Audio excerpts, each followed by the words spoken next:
আমার নাম সোনালি। আমার বিয়ে এমন একটা পরিবারে হয়েছে যেখানে অনেক ভাই একসাথে থাকত, কিন্তু কেউ কারো বিষয়ে মাথা দিত না। যে যার কাজে নিয়ে থাকত। শ্বশুর বাড়িতে শ্বশুর শাশুড়িও ছিলেন। শাশুড়ি আমাকে মায়ের মতো ভালোবাসতেন। আমার মা এই দুনিয়াতে নেই, তাই আমি শাশুড়ির মধ্যেই আমার মাকে খুঁজে পেয়েছি। আমি তার সাথে ভালো ব্যবহার করতাম, কিন্তু একদিন শ্বশুর শাশুড়ির সাথে এমন একটা কাজ করলেন যা দেখে আমি লজ্জায় মুখ লুকিয়ে ফেললাম, কেননা শ্বশুরশাশুড়ির সাথে আমার মা অনেকদিন আগেই এই পৃথিবী ছেড়ে চলে গেছেন। আমি 7 ভাইয়ের একমাত্র বোন এবং আমার ভাইদের কেউই বিয়ে করেনি, কারণ আমি বাবা মায়ের সবচেয়ে বড় এবং প্রথম সন্তান। আমার বাবা কখনোই আমাকে তেমন গুরুত্ব দেননি, তিনি সবসময় তার কাজকেই গুরুত্ব দিতেন। আমি শুধু বাড়ির কাজেই আটকে ছিলাম, কারণ বাবাসহ 5 ভাই কাজ করতে বাইরে যেত, ছোট 2 ভাই বাড়িতেই থাকত আর আমাকে সবার জন্য রান্না করতে হতো। এদিকে আমার অনেক বয়স হয়ে গেছে, কিন্তু আমার বিয়ে নিয়ে বাবার কোনো চিন্তা ভাবনাই ছিল না। যখন তিনি আমার থেকে 1 বছরের ছোট ভাইয়ের বিয়ে দিতে চাইলেন, তখন আমাদের সব আত্মীয় স্বজন তাকে বললেন, আগে মেয়ের বিয়ে দাও, তারপরে ছেলের কথা ভেবো। এতে বাবা বললেন, মেয়ে বিয়ে দেওয়ার উপহার টাকা পয়সা আমার কাছে নেই। ছেলের বিষয়টা আলাদা, ছেলের বিয়ে ফ্রিতে হবে, পরিবর্তে বৌমা নিজের সাথে উপহার টাকা পয়সা নিয়ে আসবে। বাবার কথা শুনে আমি অনেক টেনশনে থাকতাম। এখন আস্তে আমার বয়স শেষ হয়ে যাচ্ছে। কিছুদিন পরে ভাইয়ের বউ বাড়িতে এলে এই বাড়িতে থাকা আমার পক্ষে কষ্টকর হয়ে গেল, কারণ সে ঘরের কোনো কাজ করত না। ঘরের সব কাজ আমাকেই করতে হতো। যদিও আমি আগে থেকেই ঘরের সব কাজ করতাম, কিন্তু এখন যে এসেছে তারও কিছু দায়িত্ব আছে, কিন্তু সে কিছুই করত না। সারাদিন শুধু শুয়েই থাকত। বাড়ির সবাই ভাবত নতুন বউ আসাতে আমি একটু আরাম পেয়েছি। আমি অনেক টেনশনে থাকতাম আর মাকে মনে করে কাঁদতে থাকতাম, কারণ মা এই পৃথিবী ছেড়ে চলে যাওয়ার পর থেকেই এই বাড়ির সব দায়িত্ব আমার ঘাড়ে এসে পড়ে। আর আমিও ভাইদের নিয়ে অনেক টেনশনে থাকতাম, কিন্তু যখন বুঝলাম এই বাড়ির কেউ আমার কথা চিন্তা করে না, তখন আমি ভাবলাম আমারও কারো কথা চিন্তা করার কোনো দরকার নেই। আমি দেখতে সাধারণ, আর বয়স এখন প্রায় 3-0 বছর। আমার বয়সী সব মেয়ে বিবাহিত এবং তাদের 2-3টা করে বাবু আছে, আর আমি যার বিয়েই হচ্ছে না। একদিন আমার কাকা বাড়িতে এসে বাবাকে অনেক করে বুঝিয়ে বললেন, আগে মেয়ের বিয়ে দিয়ে তারপর অন্য কিছু ভাবো। বাবার অনেক বয়স হয়ে গেছে, কিন্তু তিনি এখনও শুধু টাকার পিছনেই ছুটতেন, কখনোই ছেলেমেয়েদের প্রতি মাথা খারাপ করেননি। আর টাকাও তিনি শুধু নিজের এবং ছেলেদের জন্যই কামাতেন। যা ইনকাম করতেন তা দিয়ে নিজের এবং ছেলেদের ইচ্ছায় পূরণ করতেন। আমার দিকে কখনোই মাথা দেননি। আমি শুধু এই বাড়িতে কাজের মেয়ে হয়ে রয়েছি। আমার কাকার ও মামা কথাতে বাবা আমার বিয়ে দিতে রাজি হলেন। কাকা নিজেই আমার বিয়ের পাত্রটা নিয়ে এসেছিলেন। আমি এটা ভেবে অনেক খুশি ছিলাম যে যাক, শেষ পর্যন্ত আমার বিয়ে হচ্ছে আর আমি এই বাড়ি ছেড়ে নিজের বাড়িতে যাচ্ছি। আমার স্বপ্ন ছিল বিয়ে যেখানেই হোক না কেন সেই পরিবারটা যেন ছোট কিন্তু যখন আমি ছেলেকে দেখি এবং তাদের পরিবারের কথা জানতে পারি, তখন আমার মন খারাপ হয়ে যায়। যে ছেলেটির সাথে আমার বিয়ে হতে যাচ্ছে সে অনেক কালো এবং তাদের পরিবার ও আমাদের পরিবারের মতোই অনেক বোর ছিল। তারা 6 ভাই এবং 2 বোন, 2 জন বিবাহিত এবং সব ভাইয়েরা তাদের স্ত্রীদের নিয়ে আলাদা থাকে। এদিকে ছেলেটি তার বাবা মায়ের সাথে থাকে। ছেলেটির একটাই গুণ যে সে অনেক টাকা ইনকাম করে এবং তাদের বাড়িও অনেক বড় শোনা যায়।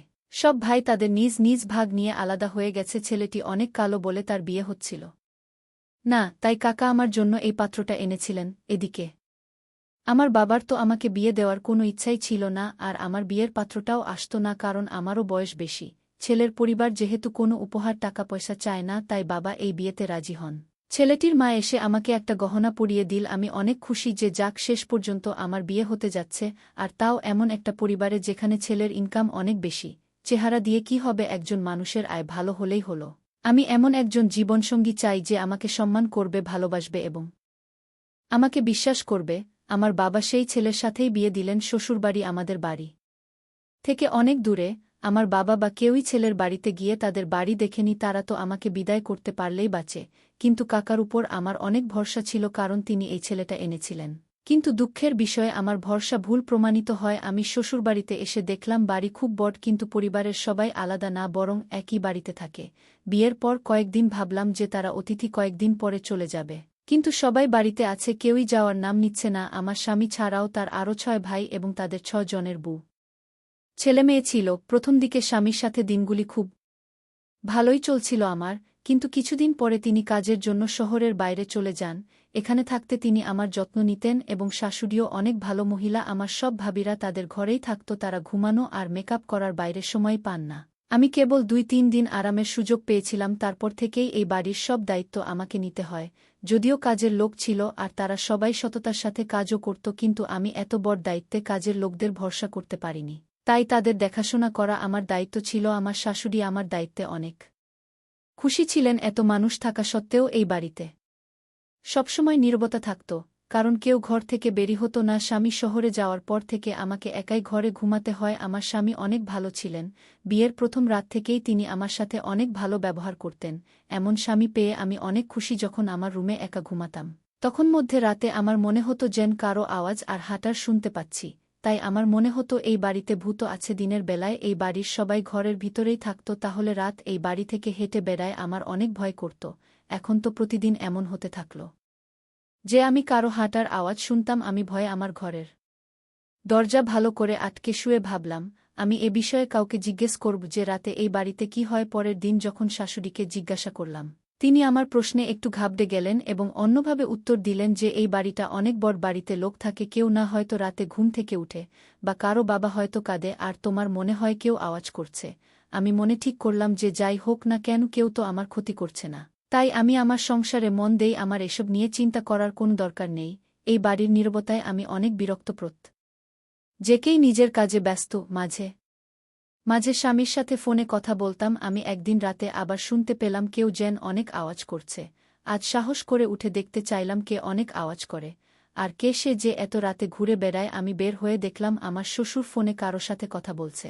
শ্বশুর প্রায় ফোনে এত কথা বলত যে সারা বাড়িতে তারই কণ্ঠস্বর প্রতিধ্বনিত হতো। ছোটখাটো বিষয়ে রাগ করা, ঝগড়া এবং ফোনে দীর্ঘক্ষণ গল্প করা, এসবই আমার শ্বশুরের কাজ। কারণ তিনি কোনো কাজ করতেন না আর সারাদিন বাড়িতেই থাকেন। শুনেছি শ্বশুরের অনেক রাগ, তাই সবাই তাকে অনেক ভয় পায়, এমনকি আমার শাশুড়িও তাকে ভয় পেত। শ্বশুরের ব্যবহার বাড়ির কারো সাথেই ভালো ছিল না। তিনি কারো কথা শুনতেন, যা মনে হতো তাই করতেন। বর্তমানে দিনগুলো এইভাবেই পার হয়ে যাচ্ছিল। প্রতি রাতে দেখতাম মধ্যে রাতে যে মানুষটা হেঁটে বেড়াচ্ছে সে আর কেউ নয়, আমার শ্বশুর। তিনি রাতে কারো না কারো সাথে ফোনে কথা বলতেন। মাঝে রাতে আমি ভয় পেতাম, কারণ তিনি শাশুড়ির সাথে খারাপ ব্যবহার করতেন। আমার শাশুড়ির সাথে সবসময় খারাপ ব্যবহার করতেন, বুকে পায়ের জুতো মনে করতেন। আমার বিয়ের প্রথম দিকে এমন কিছুই ছিল না, কিন্তু আমার স্বামী চলে যাওয়ার পরেই জানি না তার কি হয়। এছে শাশুড়িকে তিনি প্রতিদিন মার দিতেন আর শাশুড়ি অনেক আওয়াজ করতেন, কিন্তু শ্বশুর থামতেন না। এখন আমি প্রতি রাতে তাদের ঝগড়া কান দিয়ে শুনতে শুরু করি, কারণ স্বামী স্ত্রীর মধ্যে কি নিয়ে এত ঝগড়া হয় আর শাশুড়ি কি এমন ভুল করেছেন যার জন্য শ্বশুর তাকে মার দিতেন। কিছুদিন পরে আমার স্বামী 2-3 দিনের জন্য বাড়িতে আমার সাথে সময় পার করতে আসেন। আমার স্বামী আসায় অনেক খুশি হয়েছি আমি, কিন্তু অবাক হয়েছি যে যেই দিন থেকে আমার স্বামী বাড়িতে এসেছে সেই দিন থেকে শ্বশুর শাশুড়ির মার দেওয়া বন্ধ করে দিয়েছেন। এটা আমি আগেও লক্ষ্য করেছি যে আমার স্বামী যখন বাড়িতে থাকেন তখন আমার শ্বশুর শাশুড়ির ঝগড়া হতো না। বাড়ির সবাই একসাথে বসে খাবার খায় এবং একে অপরের সাথে সময় কাটা। স্বামীর আশাতে বাড়িটা একেবারে পরিবর্তন হয়ে গেল। একদিন আমার স্বামী আমাকে বললেন, ভালো করে রেডি হয়ে চলো, বাইরে কোথাও ঘুরতে যাই। আমি রেডি হয়ে স্বামীর সাথে বেরিয়ে পড়লাম। আমার স্বামী আমাকে একটা অনেক বড় রেস্তোরাঁয় নিয়ে গেল। সেখানে দুজনে একসাথে বসে খাবার খেলাম। আমার স্বামী আমার দিকে তাকিয়ে জিজ্ঞেস করলেন, কি হয়েছে, তোমার মন ঠিক নেই মনে হচ্ছে, তুমি ঠিকমতো খাচ্ছ না কেন? এই সময় স্বামীকে এসব কথা বলা ঠিক হবে কি? কারণ আমি শাশুড়ি এবং বাড়ির পরিবেশে নিয়ে অনেক টেনশনে ছিলাম। তাই আমি স্বামীকে সবকিছু বলবো কিনা ভাবছিলাম, কারণ বিয়ের পর এই প্রথম একসঙ্গে সময় কাটাতে ঘরের বাইরে এসেছি। আমি এসব কথা বলে স্বামীকে বিরক্ত করতে চাই না। আবার ভাবছি এসব না বললে এটার সমাধান হবে কিভাবে। তাই সাহস করে স্বামীকে জিজ্ঞেস করলাম, তোমার বাবা রাতে মায়ের সাথে ঝগড়া করে কেন? এই প্রশ্ন শুনে আমার স্বামী অবাক হয়ে আমার দিকে তাকিয়ে বলল, তুমি কি পাগল হয়ে গেছ? এটা হতেই পারে না, বাবা তো মাকে অনেক ভালোবাসেন। আমি আরও কিছু বলতে যাচ্ছিলাম, ঠিক তখনই স্বামীর ফোনে একজনের ফোন আসে আর সে কলটা রিসিভ করার জন্য উঠে বাইরে চলে যান। আমি আমার স্বামীর ভাব বুঝতে পেরেছি যে তিনি এ বিষয়ে কিছুই জানেন না। 5 মিনিট পর স্বামী ফিরে এসে আমাকে জিজ্ঞেস করলেন, তুমি কি যেন বলছিলে? আমি তাকে বললাম হয়তো আমারই কিছু ভুল হয়েছে। তারপরে কিছুক্ষণ এটা সেটা নিয়ে কথা বলে আমি স্বামীর সাথে বাড়িতে ফিরে আসি। 2 দিন পর কাজে যাওয়ার সময় স্বামী আমাকে কিছু টাকা দিয়ে বললেন, তুমি তোমার পছন্দের পোশাক কিনে নিও, কারণ আমরা একসাথে কেনার মতো সময় পাইনি। জানি কেউ আমার সাথে যাবে না, কারণ তারা তো সাথে ঠিকমতো কথাও বলতো না। শাশুড়িকেও জিজ্ঞেস করিনি, কারণ শ্বশুর হয়তো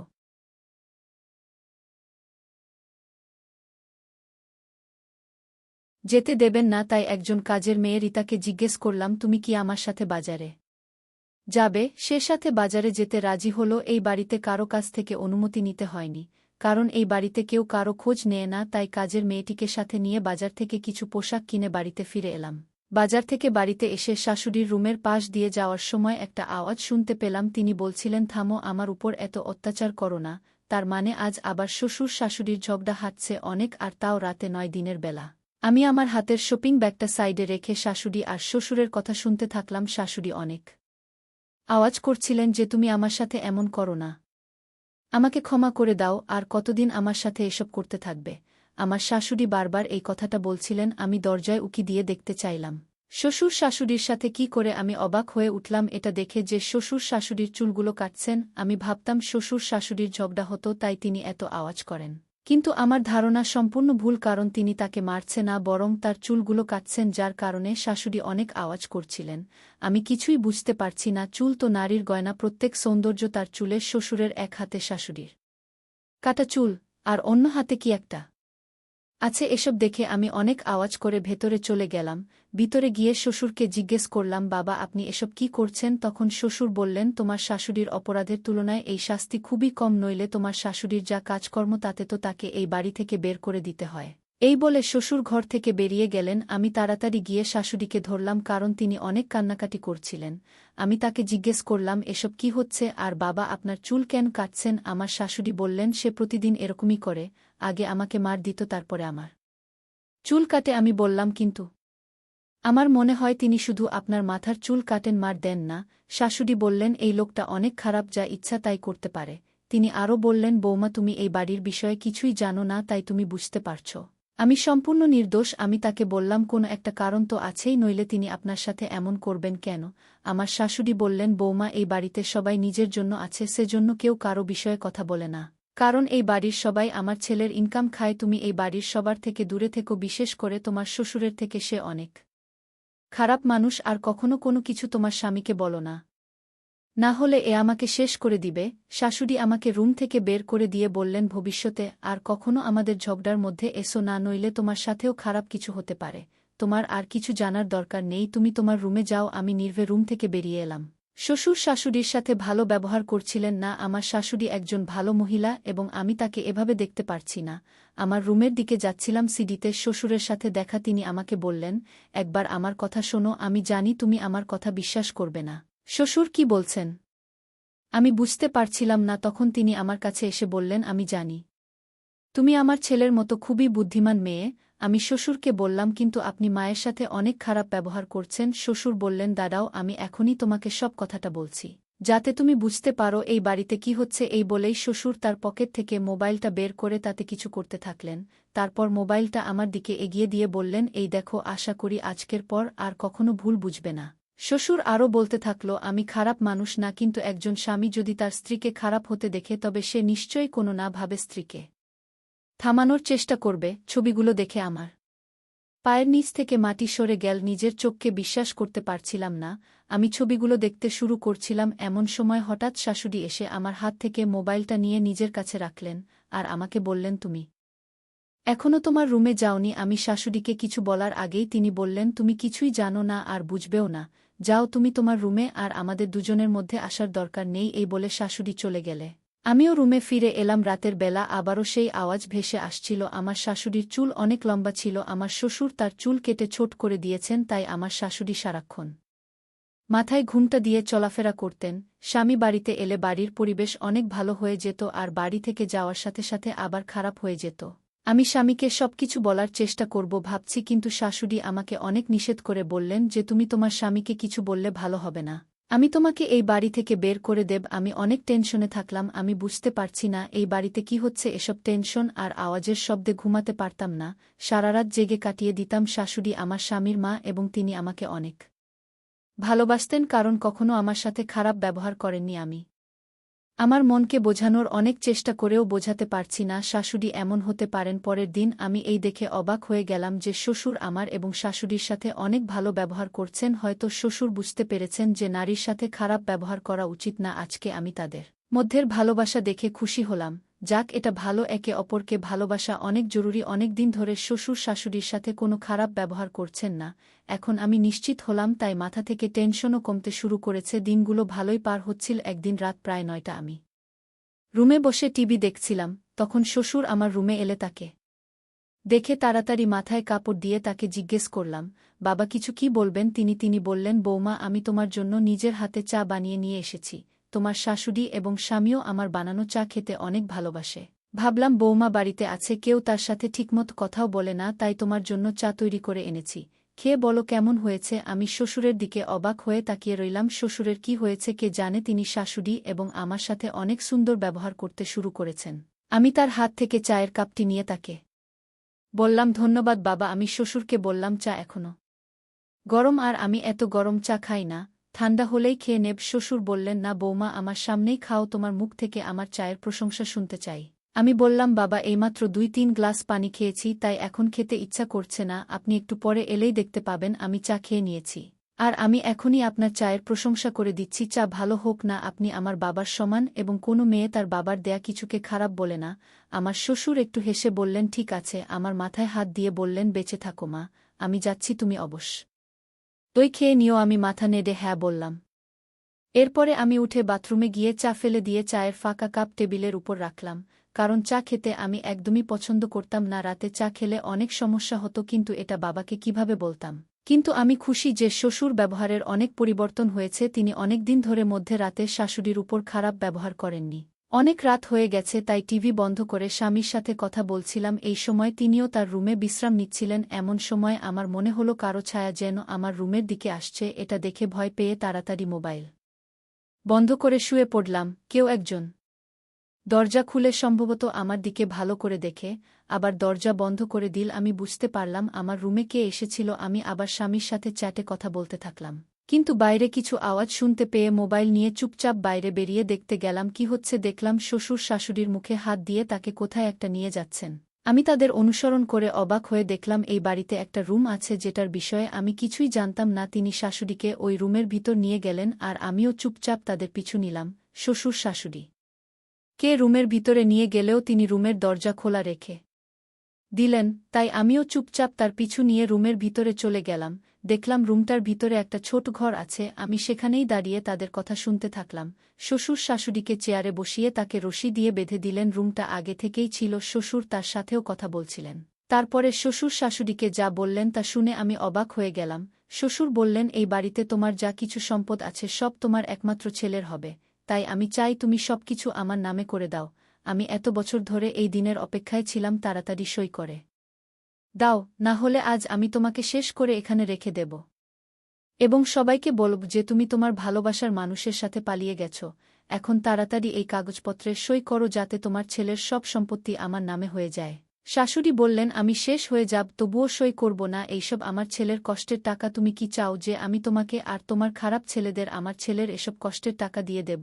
তোমার কপাল ভালো যে এত বছর ধরে আমি ছেলের কাছ থেকে তোমার সম্পর্কে এই সত্যটা লুকিয়ে রেখেছি, আর এখন আমাকে আমার পুত্রবধূর কাছ থেকেও এই সত্যটি লুকাতে হচ্ছে। শ্বশুর শাশুড়ির মুখে থাপ্পড় দিয়ে বললেন, আজ আমি তার চেয়ে ঘুমের ওষুধ মিশিয়ে তাকে অজ্ঞান করে দিয়েছি। সে কিছুই জানবে না। সকালে যখন সে চোখ খুলবে তখন জানতে পারবে তার শাশুড়ি ভালোবাসার মানুষটির সাথে পালিয়ে গেছে। আমি তাকে যে ছবি দেখিয়েছিলাম সেগুলি সে বিশ্বাস করেছে। আসলে সেদিন শ্বশুর তার মোবাইলে যে ছবিগুলো দেখিয়েছিলেন সেগুলো আমার শাশুড়ির ছবি, যেগুলো খুবই খারাপভাবে উঠানো, এবং শ্বশুর অন্য পুরুষের সাথে আমার শাশুড়ির সেই ছবিগুলো এডিট করেছিলেন। যদিও সেই ছবিগুলো শ্বশুর শাশুড়ির সাথে নিজের মোবাইল দিয়ে তুলেছিলেন। আমার স্বামী শাশুড়ির প্রথম পক্ষের একমাত্র ছেলে এইশ বসুরের সাথে যখন শাশুড়ির বিয়ে হয় তখন তিনি একা ছিলেন। যে লোকটির সাথে শাশুড়ির প্রথম বিয়ে হয়েছিল তিনি অনেক ধনী ছিলেন। তিনি এই পৃথিবী থেকে বিদায় নেয়ার আগে তিনি তার সমস্ত সম্পত্তি তার ভবিষ্যৎ সন্তানকে লিখে দিয়েছিলেন, কারণ যখন শাশুড়ির প্রথম স্বামী এই পৃথিবী ছেড়ে চলে যায় তখন তিনি 3 মাসের ছিলেন। পরে শাশুড়ির বাবামা তাকে এই লোভী মানুষের সাথে বিয়ে দেয় যার আগে থেকেই অনেক বাবু ছিল। প্রথম স্বামীর সমস্ত সম্পত্তি শাশুড়ির হাতে ছিল। এই কারণে শাশুড়ি তার একমাত্র ছেলেকে অনেক দূর অবধি পড়াশোনা করিয়ে তাকে তার স্বামীর ব্যবসা আবার শুরু করতে উৎসাহিত করেন। আর এদিকে আমার স্বামীর অনুপস্থিতিতে শাশুড়ির দ্বিতীয় স্বামীর বাবুরা তার সম্পত্তি ভোগ করে। আমার স্বামী জানত না যে এটা তার সৎ পিতা শাশুড়ি কাছ থেকে এই কথাটি লুকিয়ে রেখেছিলেন। আর আমার স্বামী চোখ খোলার পর থেকে শ্বশুরকেই তার বাবা হিসেবে জানে। কিন্তু আমার স্বামী বড় হয়ে তার বাবার ব্যবসা শুরু করেন এবং ব্যবসার প্রচুর অর্থ উপার্জন করেন। তখন শ্বশুরের এই বিশ্বাসটি পছন্দ হয়নি, কারণ তার বাবুদের কেউই আমার স্বামীর সাথে প্রতিদ্বন্দ্বিতা করার মতো যোগ্য ছিল না। শাশুড়ির প্রথম স্বামীর আয়ে তারা খেয়ে পড়ে বেঁচে ছিল, আর আমার স্বামীর সক্ষম হওয়ার পরেও যা কিছু উপার্জন করেছেন তিনি তার মাকেই দিয়েছিলেন। আমার শ্বশুর এখন এই সমস্ত সম্পত্তি তার নামে করতে চেয়েছিলেন এবং শাশুড়িকে তার সমস্ত সম্পত্তি দেওয়ার জন্য অনেকক্ষণ ধরে অনেক কথা বলে আসছিলেন। আমার স্বামীর সামনে শ্বশুর অনেক ভালো মানুষ সেজে থাকতেন, কারণ তিনি চাইতেন যেন কোনোভাবেই আমার স্বামী জানতে না পারেন যে তিনি আমার শাশুড়ির দ্বিতীয় স্বামী এবং তার বাবুরা আমার শাশুড়ির নয়, শ্বশুরের প্রথম স্ত্রীর। তাহলে আমার স্বামী কখনোই তাদের এই বাড়িতে রাখবে না, আর আমার স্বামীর মন যে কোনো সময় বদলে যেতে পারে এবং তাদের বাড়ি থেকে বের করে দিতে পারে। এখন শ্বশুর শাশুড়িকে মার দেওয়ার পরে কাগজে সই করিয়ে তাকে শেষ করে দিতে চাইছিলেন, আর তার এই পৃথিবী থেকে বিদায় নেয়ার পরে সবাইকে বলতেন যে শাশুড়ির অন্য কারো সাথে সম্পর্ক ছিল, তাই তিনি তার ভালোবাসার মানুষটির সাথে পালিয়ে গিয়েছেন। ঘরের ভিতরে শ্বশুর আর তার 2 ছেলে ছিল যারা আমার স্বামীর সব সম্পদ দখল করতে চেয়েছিল। আমার শ্বশুর সেজন্যই শাশুড়ির চুলগুলো কাটতেন, কারণ চুল হল স্ত্রীর গহনা। তারা ভেবেছিলেন যদি প্রতিদিন চুল কেটে দেন আর তাকে মার দেন তাহলে তিনি ভয় পেয়ে তার সমস্ত সম্পত্তি দিয়ে দেবেন, কিন্তু সেরকম কিছুই হয়নি। শাশুড়ির সমতাকে ধন্যবাদ জানাই, যিনি এত বছর ধরে এইসব মেনে নিয়ে চলেছেন, কিন্তু তিনি তার ছেলের সম্পত্তি অন্য কারো হাতে তুলে দেননি। আমি শাশুড়ির উপর এত কষ্ট মেনে নিতে পারিনি, তাই আমি তাড়াতাড়ি আমার স্বামীকে ফোনে সমস্ত ঘটনা বললাম। আমার স্বামী বললেন যে আমি এক বন্ধুকে পাঠাচ্ছি, তুমি তার সাহায্য নাও, আর আমি এখনই বাড়ি যাওয়ার জন্য বেরিয়ে পড়ছি। যদি এসব সত্যি হয় তবে আমি বাবা এবং তার সমস্ত ছেলেদের বাড়ি থেকে বের করে দেব, আর যদি ভুল প্রমাণিত হয় তবে আমি তোমাকেই এই বাড়ি থেকে বের করে দিয়ে তোমাকে ছেড়ে দিয়ে দেব। আমি আমার স্বামীকে বললাম তোমার বন্ধুকে তাড়াতাড়ি পাঠাও, বাকি সব কিছুতেই আমি রাজি। আধ ঘন্টা পরে দেখলাম আমার স্বামীর বন্ধু এসে পড়েছে। সে আমার স্বামীর বন্ধু ছাড়াও একজন পুলিশ অফিসার ছিলেন। আমি স্বামীর বন্ধুকে সেই রুমে নিয়ে গেলে তিনি নিজের চোখে সবকিছু দেখলেন যে আমার শ্বশুর আর তার ছেলেরা শাশুড়িকে সই করানোর জন্য মেরে যাচ্ছিলেন। আমার স্বামীর বন্ধু শ্বশুর ও তার 2 ছেলেকে আটক করে থানায় নিয়ে যান। সকালে আমার স্বামী ও বাড়িতে এসে পৌঁছান, কারণ তার বন্ধু তাকে ফোন করে সব বলেছিল। ফলে তার কাছে সব সত্যতা প্রকাশ পেয়ে যায়, তাই তিনি তার বাবা এবং ছেলেদের বিরুদ্ধে কেস করেন এবং শাশুড়িও আদালতে সাক্ষ্য দেন। আদালতের রায় আমাদের পক্ষে যায়। এরপর আমার ভাবিরা এ বাড়িতে থাকতেন। তারা সবাই আমাদের বাড়ি ছেড়ে চলে যায়। এখন এই বর বাড়িতে আমরা অনেক সুখেই আছি। আমার স্বামী সিদ্ধান্ত নেয় যে সে কখনোই এই বাড়ি ছেড়ে যাবে না। এখন সে আমাদের সাথে বাড়িতে থেকেই কাজ করেন। মাঝে সম্পদের লোভে কিছু মানুষ এতটা নিচে নামিয়ে দেয় যে তারা সম্পর্কের মূল্য দিতেও ভুলে যায়। আমি আপনাদের সকলকে অনুরোধ করতে চাই, আপনারা সম্পর্কের মূল্য দিতে শিখুন। আজ আমাদের সাথে যে বা যারা আছেন, আমরা যদি তাদের সাথে খারাপ কিছু করি তবে তাদের মনে ভুল ধারণা সৃষ্টি হবে, আর তারা কি কেউ আমাদের দিকে ভুল করেও ফিরে তাকাবে না। তাই একজন ভালো মানুষ হন কোনটা তা বুঝতে শিখুন এবং যে ভালো তার সাথে ব্যবহার করুন, আর যে খারাপ তার দিকটা দূর করার চেষ্টা করুন। আমার শ্বশুর শাশুড়ির কাছে অনেকবার ক্ষমা চেয়েছিলেন, কিন্তু মনে হয় তিনি ক্ষমার যোগ্য ছিলেন না, কারণ তিনি অনেক বড় ভুল করতে যাচ্ছিলেন। তিনি আমার শাশুড়িকে শেষ করে দিতে চাইছিলেন। আমি যদি তাদেরকে ঘটনাস্থলে না দেখতাম তাহলে হয়তো এই রহস্য আমার শাশুড়ির সাথেই শেষ হয়ে যেত। বন্ধুরা, এই গল্পটি যদি ভালো হয়ে থাকে তাহলে সাবস্ক্রাইব করে আমাদের পাশেই থাকবেন। ধন্যবাদ, সবাই ভালো থাকবেন।